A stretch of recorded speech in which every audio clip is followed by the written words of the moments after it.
Communist rules for revolution read like this: corrupt the young, get them away from religion, get them interested in sex, make them superficial, and destroy their ruggedness. Always preach true democracy, but seize power as fast and as ruthlessly as possible. Communist rules for revolution: by encouraging government extravagance, destroy its credit, produce fear of inflation with rising prices and general discontent. Promote abortion, homosexuality, lesbianism, witchcraft, cause the restriction of all firearms on some pretext with a view of confiscating them and leaving the population helpless. That is communism. Let me tell you what communists do. You want to know when you've got a communist? This was the plan passed from Joseph Stalin to various communist district organizers in helping America self-destruct. Religion: discredit all Christian creeds. What do we got today? We've got occult cartoons, occult in the bookstores, and occult movies and occult videos. In the ethical area, corrupt morality by advocating promiscuity and degenerate perversion. During the early part of Bill Clinton's administration, under Jane Alexander, American taxpayers financed a 3-foot mound of synthetic excrement, a sculpture of 2 women engaging in oral sex, a film actually showing one man pushing his head into another man's rectum, a photo of a man with a bullwhip in his rectum, a film depicting Jesus Christ as a topless woman. This is communism.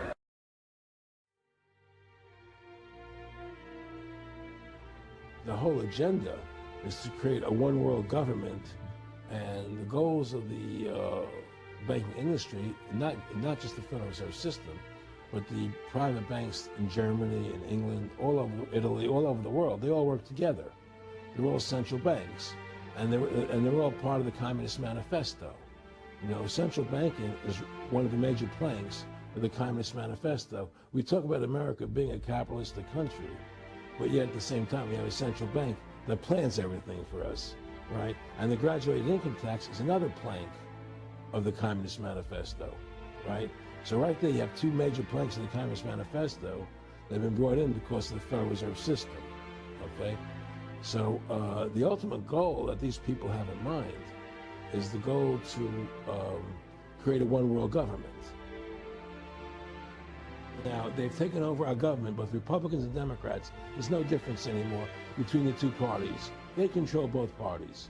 It doesn't matter to them which one wins, because who's ever running for president will be someone they anoint, okay? Whether it's Hillary Clinton or John McCain running for president next year, they're going to be people that are going to do what they want them to do. And the fact of the matter happens to be that you can't win an election unless you have enough money to win. They make sure who gets the money. It was necessary for them to take over America, take away our gun rights of freedom to bear arms, and create a country where we become slaves. Because once they take over America, the rest of the world becomes a lot easier for them.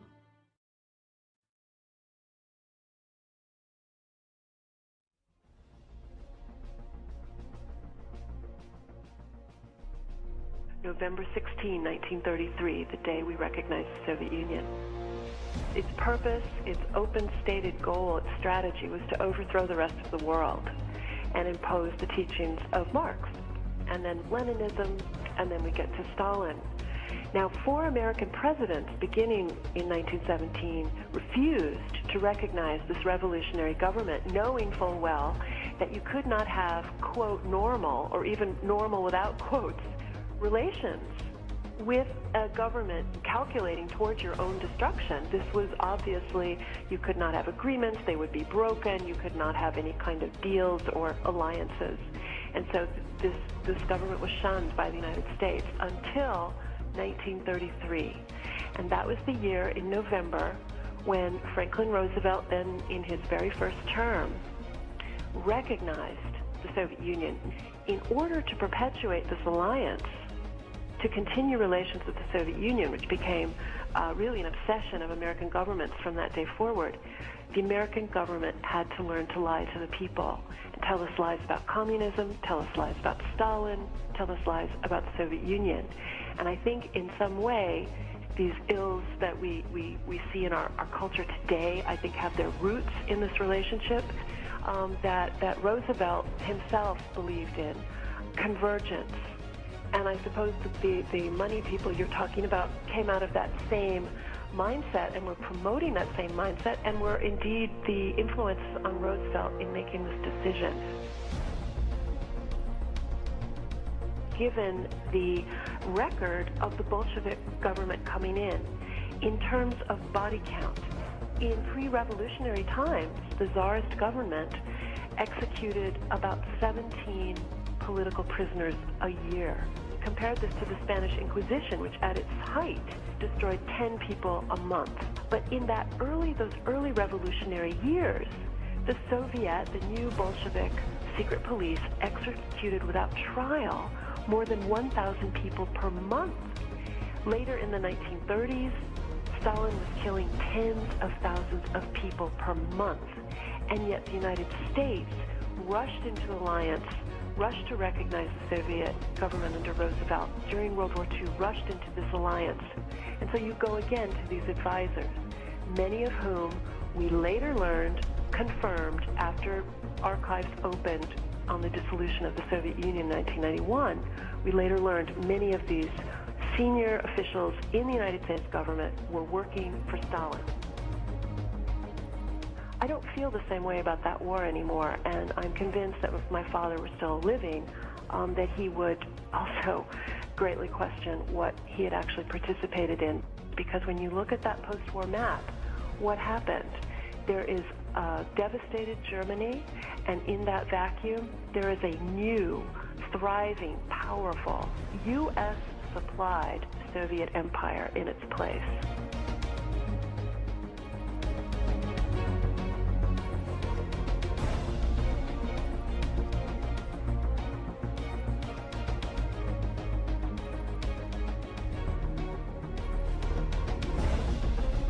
I think most Americans would tell you they're still living in a capitalist free country with all manner of liberty.